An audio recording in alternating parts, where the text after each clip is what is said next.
የቤቴን ውልቅልቁን ላወጣው ነው እንግዲህ እንትኔን ልቀይር ፈልጊያለሁ።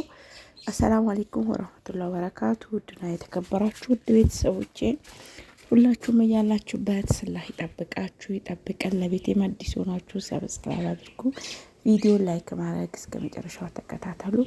እንግዲህ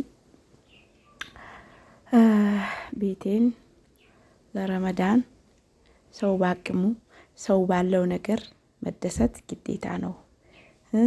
ያለንን ካላመሰገን የሌለንን እየፈለግን ማለት ነው ያለንን እናጣለን። ስለዚህ ባለው መደሰት ነው። ሰው ባለው ካልተደሰተ ሙሽኪላ እናላችሁ። ልጄ አውጣ፣ ኧረ አይወጣም። አውጣ። እንዴት ነው ማይወጣው? ላይወጣ እንዴት ገባ? ኧረ እሺ አይልም፣ አይወጣም። እኔ አላቅም። ያስገባው ሰው መጥቶ ያውጣው ይለኛል።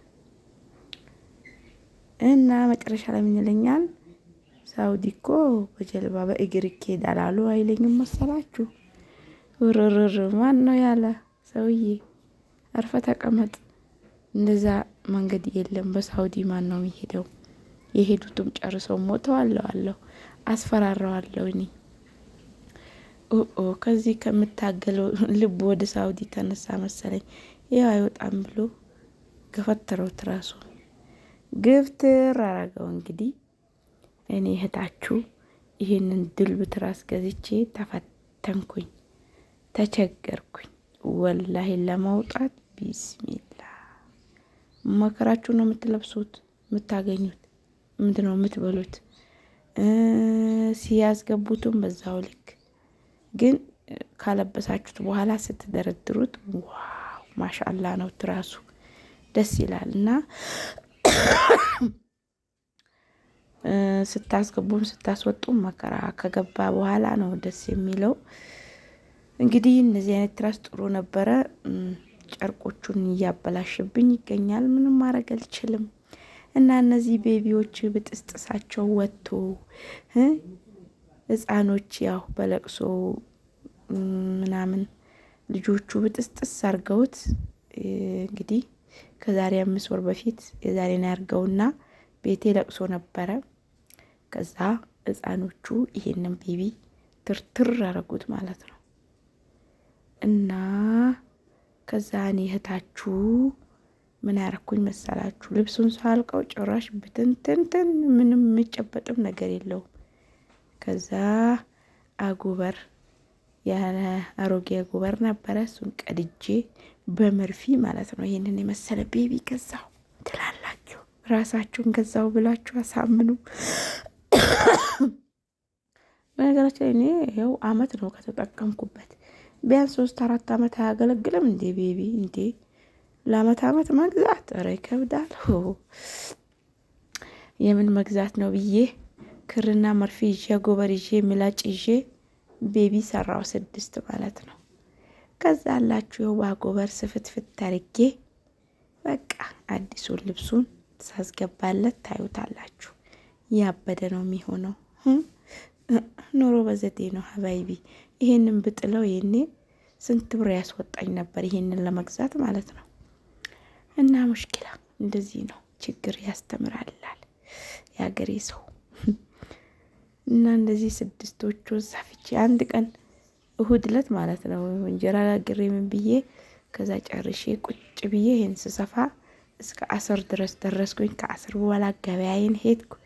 ከገበያዬ መልስ ራቴን ወጥ ሰራው። ምን ልበላችሁ የእሁዱን ዛሬ ልንገራችሁ።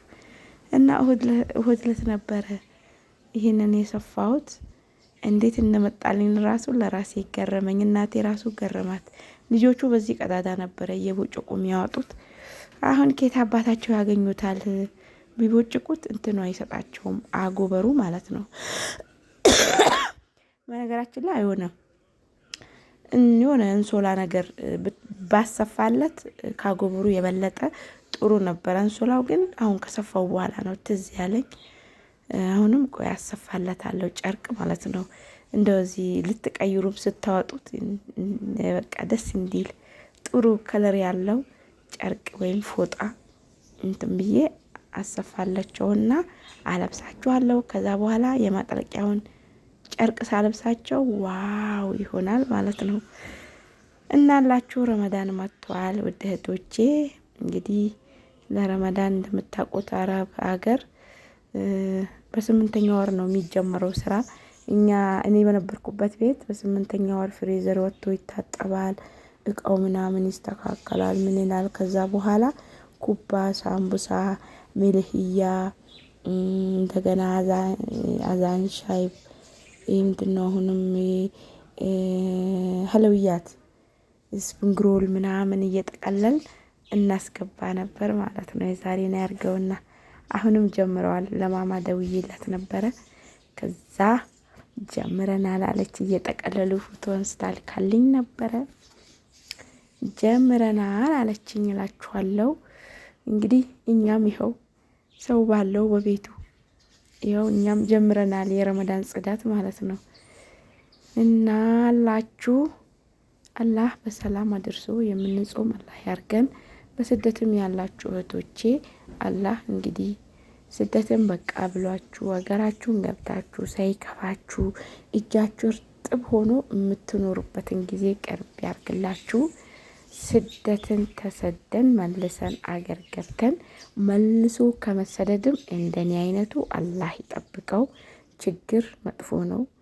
እኔ 2 3 4 የሚሰደዱት በጣም ይጨንቀኛል፣ እነሱን ሳይ ማለት ነው። እና አንዳንዴ ወደው አይደለም የሚሰደዱት ይሆናል አይደል፣ ምን ልበላችሁ አያምጣው ነው ነገሩ ማለት ነው። እና በቃ እዚህ ጋር ደግሞ አምባሻ ተጋገረ። መቼ ነበር የጋገርኩት? አምባሻ ታውቃላችሁ እንዴ? አምባሽዬ እንዴት ነሽ? ደህና ነሽ ወይ? ናፍቀሽኛል በሏት በኮሜንት። እና ይሄ እንዳነባበሩ ትንሽ ትንሽ ተደርጎ ይጋገራል። ድሮ ሙሉ ምጣድ ነበረ የሚጋገረው አነባበሩ። አሁን ደግሞ እንደዚህ በቂጣ ተደርጎ መጣ ማለት ነው። አዲስ ፋሽን። የሚገርማችሁ ነገር ሰርክል ሰርክል ምጣዴ 4ም ታስጋግር ነበረ። ይቺ አሮጌዋ ምጣድ ናት በነገራችን ላይ። ለአምባሻ አረኳት፣ አዲሷን ለእንጀራ። ሽራይኩም ሽራይኩም እንደዚህ ይደረጋል። አንዱ ከበሰለ በኋላ አሁንም ሌላ ደፍታችሁ ትደርቡትና አምባሻ ይሆናል። ያበደ አልኳችሁ፣ ልስልስ ያለ። እዛ ስትደርቡት አንደኛው በስሎ በአንደኛው ላይ ይሄንን ስትለጥፉበት እንደዚህ ቂጣ ይሆናል ማለት ነው። ለማንኛውም እንግዲህ ጨርሼ ምጣዴ ቀዝቅዟል። ቂቂው እስከምትል ጠብቂያት። ደረቅ ያለ ቂጣ ወዳለሁ፣ ከሸሽ ከሸሽ ሲል ማለት ነው። ሲቆይ ግን መለስለሱ አይቀርም።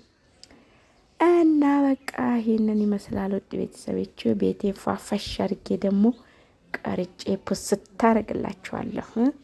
እኔንም ፈታ አርጉኝ፣ ጎበዝ ጎበዝ በሉኝ። እናንተ ደግሞ በአናትሽ ተተከይ ለራስሽ ይሄ እንዳትሉኝ።